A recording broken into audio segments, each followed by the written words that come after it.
नमस्कार, एसएस भारत में आपका स्वागत है। अभी मैं बलुआ पंचायत में हूँ, मलाई बलुआ जो बोलता है, और ये बैरिया प्रखंड में है।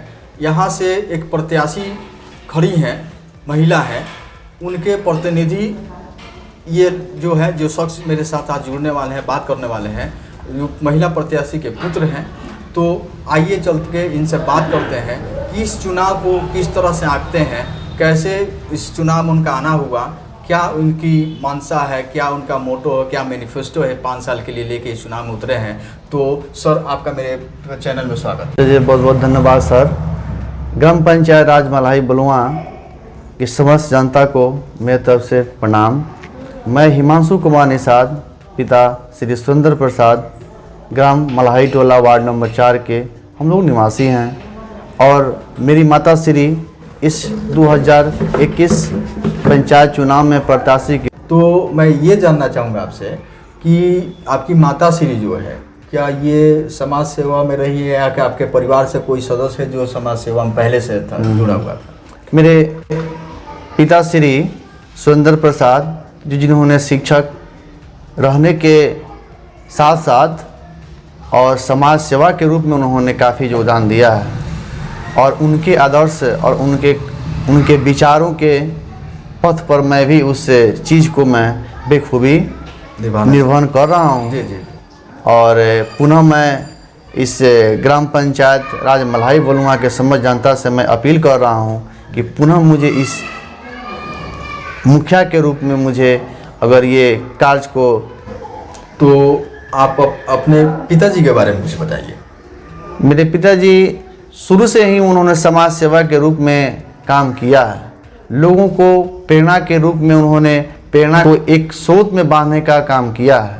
उन्होंने जन तक अपने विचारों को, अपने बातों को रखने का काम किया है, और लोगों को हमेशा आगे बढ़ने और शिक्षा के क्षेत्र में उन्होंने काफ़ी योगदान दिया है, जो एक बहुत सराहनीय चीज़ है। एक बहुत सराहनीय पल जो है उन्होंने इस छोड़कर, जो आज अनुकरणीय है। जी जी। तो ये बताइए, पंचायत चुनाव में आने का क्या मतलब क्या मोटो है? क्या समाज सेवा जो है ये आप इलेक्शन कौन सा है, पहला है या दूसरा है? ये तीसरा है। तीसरा इलेक्शन है। तो इस बार आपके पंचायत के जनता का मूड क्या है? देखिए, इस तीसरी चुनाव में हम लोग बहुत उमंग के साथ इस चुनाव को हम लोगों ने लड़ रहा है, और लड़ने का एक ही मकसद है, पार्शियलिटी, ईमानदारी, विश्वास और शिक्षा के क्षेत्र में एक नई क्रांति। जो आपने पहले 20 साल में हमने हर प्रत्याशी के रूप में हर व्यक्ति को देखते आया है। मैं एक अपने बात को इस एसएस भारत चैनल के माध्यम से मैं आपको कुछ बताना चाहता हूँ कि जो मेरे अंदर जो विश्वास है, मेरा जो अंदर जो काम करने की एक क्षमता है, मैं इस चीज़ को बेखूबी जनता के बीच में मैं रखूँगा। और पार्शियलिटी मेरा मुख्य चीज़ है कि ईमानदारी। अगर कोई इस ग्राम पंचायत राज मलाई बलुआ में 19 वार्ड हैं, 19 वार्ड में जो 20 सालों में जो काम नहीं हुए हैं, उसको मैं बेखूबी इस चीज़ को धरातल पे मैं कर दिखाऊंगा, चाहे वह इसके लिए मुझे कितना हो कष्ट सहना पड़े। लेकिन मैं हर वार्ड में पार्शियलिटी, ईमानदारी रूप में मैं काम करने का प्रयास करूंगा। पंचायत में बताया कि 19 वार्ड हैं, तो अभी एक मुख्यमंत्री का महत्वाकांक्षी योजना है, नल जल योजना, जो हर घर तक स्वच्छ पानी पहुंचाना था। क्या सब पानी जो है सभी वार्ड में सभी लोगों को सुचारू रूप से मिल रहा है, या फिर कुछ कहीं नहीं भी मिल रहा है? नहीं मिले तो क्या नल जल चल रहा है सभी वार्ड में? सब वार्ड में तो सर नहीं चल रहे हैं, कुछ वार्ड में जो चल रहे हैं, बाकी वार्ड में से बंद पड़े हुए हैं। किसी वार्ड में कीड़े उसमें निकल रहे हैं, किसी वार्ड में आपको कभी पाइप फटा हुआ है, किसी वार्ड में कभी टंकी टूटी हुई है। तो कहीं ना कहीं समस्या सर ये बराबर ही हम देखने को मिलता है। इसका दोषी सरकार नहीं है, यह सिस्टम दोषी है कि जो मुखिया द्वारा जो पैसे यहाँ दी जाती है उसकी गुणवत्तापूर्ण तरह से काम नहीं होते हैं। उसमें वार्ड स्तर पे जो सरकार पहल की है कि वार्ड स्तर पे नल जल की व्यवस्था करके सुचारू रूप से लोगों के घरों तक पानी को पहुंचाना, वह सरकार द्वारा चलाई गई योजना सीधे विफल हो गई, यानी कि सही से क्रियान्वयन नहीं हुआ, क्रियान्वयन नहीं हो पाया सर। अच्छा, ये प्रधानमंत्री आवास जो है क्या सभी लोगों को मिला है या फिर कुछ ऐसे लोगों को मिल गया जिनको नीड नहीं थी या जिनको नीड थी उनको नहीं मिला है? ये प्रधानमंत्री आवास योजना सर, ये मैं गरीबी के नाम पर चुनाव को लड़ते मैं आया हूँ और गरीबों के उत्थान के लिए मैं सोचता आया हूँ। और गरीबों का एक ही मोटो होता है अपने जीवन काल में कि मुझे एक के रहने के लिए घर मिल जाए तो स्वर्ग से भी सुंदर मुझे महसूस होता है। लेकिन सरकार की जो योजना है उनको मिलना चाहिए, समय पे उनको नहीं मिलता है। जिनको ज़रूरत नहीं है वह मुखिया द्वारा जाकर मुखिया से मिलकर और मुखिया के द्वारा पैसे की बदौलत वह उनको नहीं मिलती है। जिनको ज़रूरतमंद नहीं है उनको पहले मिलती है, आज जिनको ज़रूरतमंद है उनको वह हमेशा रिश्वत देकर 5 सालों तक वह मुखिया के इर्द गिर्द घूमते रहते हैं और उनकी आश्वासन पे आश्वासन मिलते हैं, लेकिन लास्ट में यही होता है कि वह उनको आवास नहीं मिल पाती है। ये आपके पंचायत में राशन जो है, राशन भी एक मुद्दा है। लोगों को जो प्रधानमंत्री के द्वारा मतलब मुफ्त राशन दिया जा रहा है या फिर राशन कार्डधारी जो है, तो क्या राशन सबको मिलता है या ऐसे लोग जो कार्ड जिनका बना ही नहीं है, तो ऐसा समस्या है क्या कि इसका निदान हो चुका है? यह राशन तो सरकार द्वारा बहुत सारी समस्या को समाधान सरकार ने कर ली है। अब जो है 2024 से सरकार द्वारा एक नई पहल द्वारा लोगों को खाद्य सुरक्षा के माध्यम से लोगों तक पैकेजिंग की व्यवस्था करने की पहल हमारे पूरे भारत में कुछ ज़िले में शुरुआत हो गई हैं, चल भी रहे हैं। और आने वाले 2024 से जो पैकेट बंद यानी जिसको 25 किलो या 40 किलो अनाज की ज़रूरत है उसमें अगर 20 किलो चावल 20 किलो गेहूं उस पैकेट में रहेंगे और आप जन वितरण प्रणाली के माध्यम से सीधे लाभार्थियों के उसको पहुंचा दी जाएगी।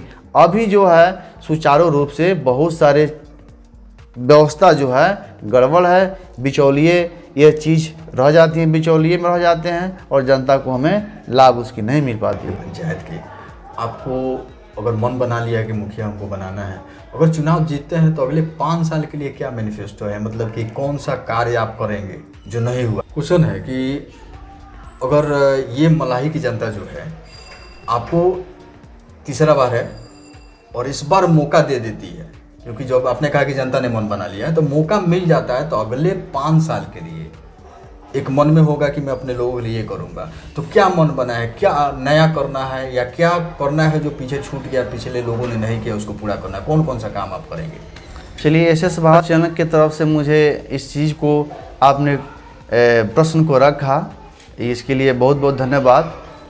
मैं 2021 चुनाव को अगर यह जीता हूँ तो मुझे प्रथम दायित्व ये होती है, मैं 1 वार्ड से लेकर 19 वार्ड तक जितने भी वार्ड हैं, जितने भी कार्य लंबित पड़े हुए हैं, उनको मैं बेखूबी जो सरकार का योजना, जो सरकार की पहल, सरकार की जो रूल है, रेगुलेशन है, मैं पुनः उस धरातल पर दिखाने का प्रयास करूंगा। और एक और चीज़ है, जो जनता हमारी जनता जो है हर चीज़ को अनभिज्ञ हैं कि मेरे पंचायत में योजना आते कौन हैं। मैं इस चीज़ को पंचायत भवन में लिस्ट के माध्यम से, सूचना पट के माध्यम से मैं पार्शलिटी के रूप में मैं वहाँ पर प्रेषित करवाऊँगा। और एक और जो सरकार की जो सोच है कि ग्राम स्तर पे, पंचायत स्तर पे बैठकर वहाँ पे आपने मुखिया, ग्राम सेवक, रोजगार सेवक, इंदिरा आवास सहायक हर वार्ड स्तर पे 1 हफ्ते में वहाँ पे मेरी सारी ये जो टीम जो है वहाँ बैठेगी और जनता के बीच में इस चीज़ को रखेगी कि आप यहाँ पे आइए, जो क्वेश्चन है, जो कार्य है मुझसे रखिए। और मैं वह प्रयास करूँगा कि लोग वहीं पे अपनी समस्या को कहें और समस्या की समाधान वहीं पे हो जाए। लोगों की कहीं जाने की ज़रूरत नहीं है और बिचौलिए सी बात करने की कोई ज़रूरत नहीं है। सीधे संवाद मुखिया, ग्राम सेवक, रोजगार सेवक और इंदिरा आवास सहायक से आप मिलें। जो यह चारों अंग जो हैं यह ग्राम पंचायत के मुख्य अंग होते हैं। इनसे जनता सीधे जब बात करेगी तो कार्यों का निष्पादन सही और समय पर होगा और सही हक जनता को सीधे मिलेगी। यह मेरी यह दावा है, ये पूर्ण विश्वास है कि मैं इस कार्य को बेखूबी धरातल पर उतारने का करने का मैं प्रयास करूंगा। जितने भी योजनाओं का प्रारंभ किया जाएगा, यह चाहे नाली हो, रोड हो, नल जल हो, खंजा हो, स्ट्रीट लाइट हो, मैं उसका प्रकरण राशि का रूप में बोर्ड लगाकर उसके बाद मैं इस काम को बेखूबी करने का प्रयास करूंगा कि जनता इस चीज़ को भली भांति समझ ले, देख ले कि इस ग्राम पंचायत में कितनी राशि की योजना प्रारंभ की गई है, चलाई जा रही है।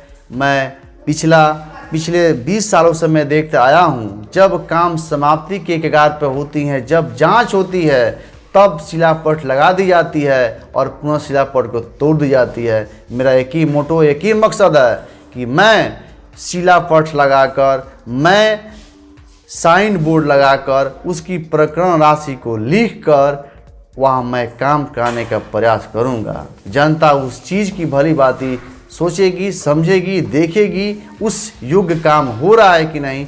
मैं इस चीज़ के मार्गदर्शन के रूप में मैं इन लोगों को बीच मैं देखूंगा और काम कराने के प्रयास करूँ। ये थे हमारे साथ अभी हिमांशु कुमार निषाद जी, एक पेशे से शिक्षक भी हैं और एक शिक्षक बहुत बड़ा मार्गदर्शक हो सकता है, एक निर्देशक हो सकता है किसी काम को करवाने के लिए। काम तो इनके माता जी को, इनके भाई अभिषेक जी को करना है और करवाना है सरकार के माध्यम से।